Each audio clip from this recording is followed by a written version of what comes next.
confidential marriage licenses. Did you guys know you can get a marriage license and nobody have to know about it?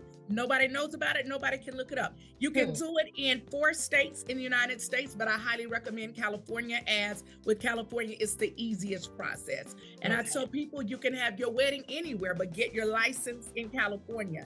And a confidential marriage license is not about hiding. You don't duck and dodge from anybody. But what it does is that it fortifies your relationship in a way that the people who never run into you also can't look you up. In other words, what I'm saying is, you ought to live a life in such a way. You ought to visit places and frequent places that your enemies don't know about, so it decreases their chances of running into you. All right. So if they never run into you to find out who you're married to, they also should not have the option of being able to look up who you're married to, because you will have people that are so envious of your life, they are determined to interfere. And if they can find out the who, they'll go look them up on social media, send them nasty messages, whatever the case may be. And so again, it's not about fear, it's about wisdom. It's not about hiding, it's about privacy. And it is about fortifying your relationship.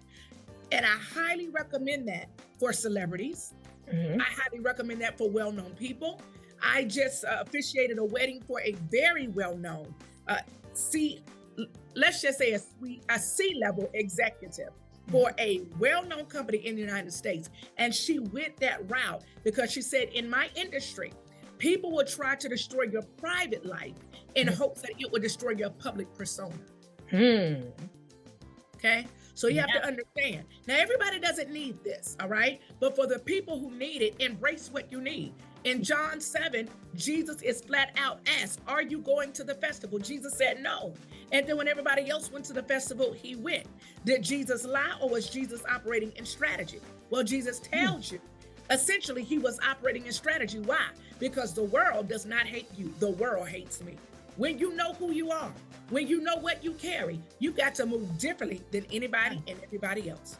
So what's a sign that you're anointed? When you can't move like everybody else. So don't feel bad when you got to do things to protect yourself, your legacy, your destiny, your call, your assignment that it looks like other people are not having to do.